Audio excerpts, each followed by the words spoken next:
Boa tarde. Como é obrigado, digo obrigado aos compañeros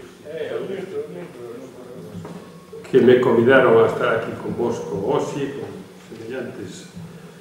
camaradas que están agora aquí, os que viñeron e estiveron todo o día. Eu quero dicir que eu vou falar deste problema implícito que nos preocupa sin desviarme, ainda todos temos as nosas opinións, eu tamén, sobre problemas que non son, diríamos, que son da miña preocupación, pero que non forman parte do meu discurso neste momento, nesta sesión, sobre a forma dos partidos políticos, tanto aquí como no mundo, sobre os problemas do decrecimento, etc., que en gran medida, diríamos, terá unha dialéctica ca propia realidade material andando no mundo, e moi especialmente no referente ao que acabo de decir do decrecimento e outras moitas cuestións que moi afortunadamente foron tratadas polos meus colegas nas mesas redondas nesta e nas demais. Tampouco me vou aproveitar do título que hai aí arriba para falar dun pasado que hoxe non me preocupa en absoluto, o sea, non é este momento en absoluto, porque incluso se falamos do pasado podría dicir que algo do que ocorre hoxe tamén ten que ver cando se disolveu o Partido Galeguista, por exemplo, e ademais de forma moi determinante na formación dos partidos políticos nos finais dos anos 60, nos 70, na transición democrática, etc., e nas contradicións que apareceron na nova esquerda que naceu como todos os movimentos de oposición ao franquismo nos anos 60 e que se plasmou tamén en prácticas políticas posteriormente. Creo que estamos aquí hoxe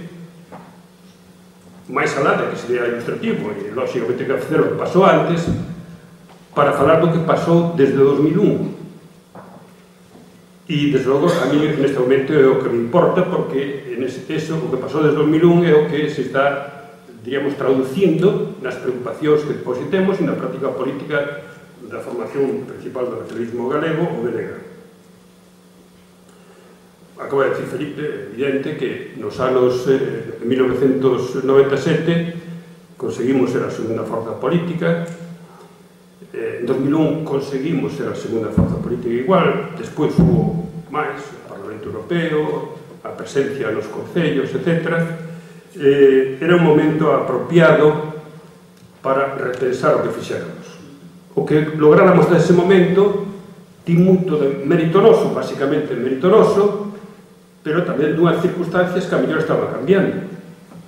tanto no país mesmo, no mundo, como no sistema político galego. E eu creo que naquele momento xa non se podía adiar, e así o dixen no seu momento, como supoño que saberedes, en todos os sentidos, públicamente, e para desgaste meu, ainda que eu me canso dificilmente durante bastantes anos, mentre estaba na dirección do BNG, facía falta naquele momento unha reflexión sobre Galiza, sobre a sociedade galega, como era, e que pasara, sobre o mundo e sobre o propio BNG. Esa reflexión non se fixo, incluso negouse, e tomouse unha deriva que eu califiquei francamente hasta hai 2 anos, incluso no propio Consello Nacional, como absurda. Esa deriva incluso pode, diríamos, interpretar a través de unha anécdota ou de 2 anécdotas que forman parte do mesmo conxunto. Unha é na dialéctica propia interna BNG, existía o dogma de que ser nacionalista era ser de esquerdas.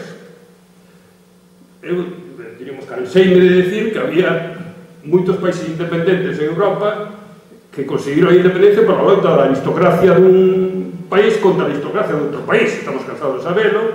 ou que moitas independencias os conseguiu a burguesía e outras, pois, as clases traballadoras, e que a cuestión do autogoberno e da independencia estaba ligada á democracia e aos movimentos progresistas en sí mesma, pero que o BNG non lle chegaba a decir que era nacionalista. O sea, había que formar posicións desde a esquerda. E, en sentido, apareceron dúas tendencias que, no fondo, practicaron a mesma política. Unha que pode simbolizar e produciu un debate, unha contestación á oposición, creo que viña, ou outro compañeiro, de unha persoa que eu aprecio, o sea, que teño simpatía por ele, que é simpático, agradable, etc., que dixo nun momento que ele era comunista, pero non era de esquerdas. Esa frase quere dicir moito, xa non por comunista, que está moi ben, que se é comunista está moi ben, pero esa frase ten resabios dun momento superado, que é o momento xa non da Guerra Fría,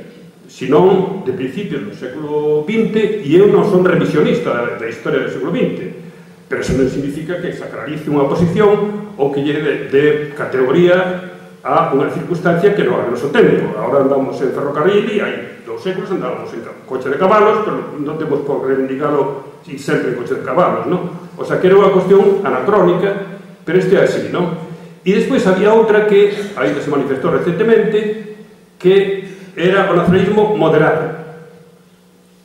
Moderado, ese moderado tamén se plasmou en a xente que pensa en clave de país, ter peso en Madrid, unha serie de expresións que ben coñecedes. O problema é que as dúas formulacións coincidiron na mesma política. Unha, porque, dado que un mundo tan malvado, calquer posición avance é unha revolución, e outra porque non comprende que pode ser de esquerdas si hexemónico nun país, pode ser de esquerdas e mayoritario, e con independencia do que pensemos nós de moitas da historia de Europa e de certos países, eso non quere dicir que non pode haber unha formulación desde a esquerda hexemónica, e que, ademais, en Galicia, esa formación de esquerda hexemónica, moitas intervencións que comprendo o seu sentido, non lle chamo socialdemocracia, porque as loitas dos traballadores no século XX que tanto ben fixeron para nós, incluso para a humanidade, en parte, forman parte dun proxecto socialdemócrata, pero trascenden a un proxecto socialdemócrata. É un movimento social dunha importancia fundamental, pero non me parece mal en absoluto que a xente lle chame a socialdemocracia si falamos de contidos concretos e dos resultados que deu esa loita. Por lo tanto, eu dicía que había que pensar en Galicia, no mundo, etc., e o BNG era claramente unha formación política da esquerda para todos. É dicir, hoxe en día non quero meterme na cuestión das clases sociais, etc., pero está claro que non só a esquerda, tamén a dereita, non pode ser hexemónico na sociedade se non formula un proxecto político para todos, desde posicións de esquerda, desde valores determinados, de sistemas sociais, económicos, culturales, etc., diferenciados e contradictorios, pero procurando buscar a maioría. Non é que a mí non me interese en absoluto formulacións políticas que teñan outra vocación. Respectoas e comprendoas, moi especialmente formulacións que eu aquí, en Galicia, en Europa, me parecerían inapropiadas, pero que están sendo incluso propias de países, por exemplo, en Latinoamérica,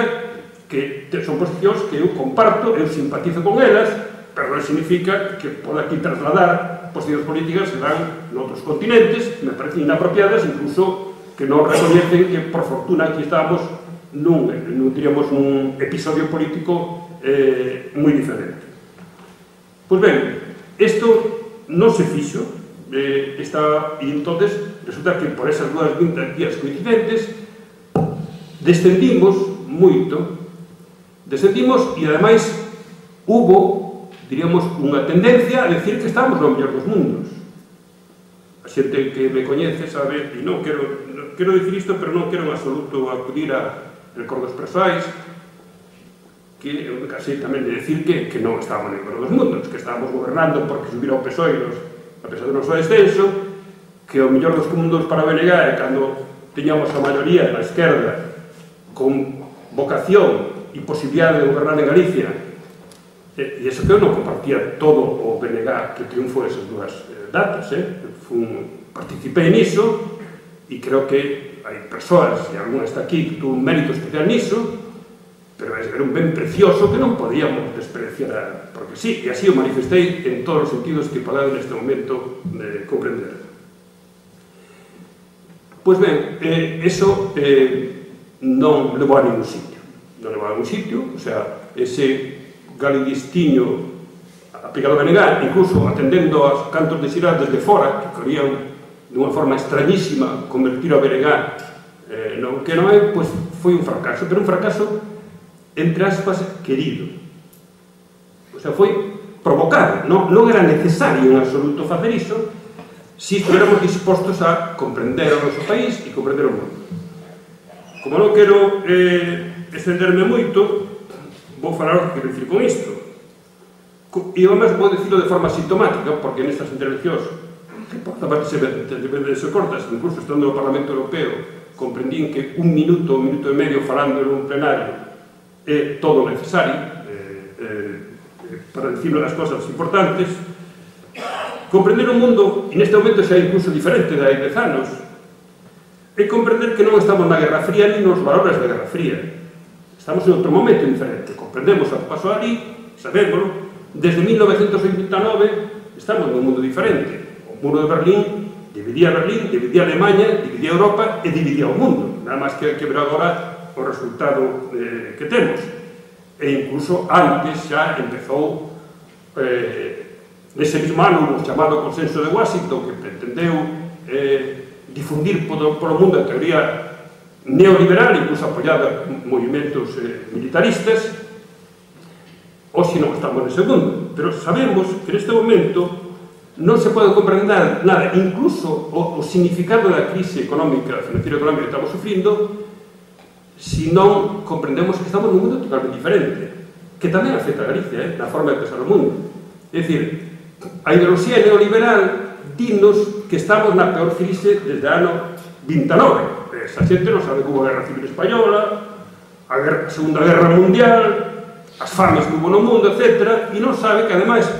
afecta, e afecta duramente, ao sistema financeiro aplicado. A crise esta financiera fai vos aos empresarios, claro. Os empresarios teñen unha fábrica, teñen un beneficio relativamente normal, están feitos vos por esta crise financiera, porque é xente que chupa da economía real sin participar nela. Pero desa circunstancia que neste mundo de crise, China está subindo ao 9%, Brasil arrasa ahora Lula e Dilma Rousseff, está subindo ao 5 ou 6%, África está subindo ao 5% tamén, etc.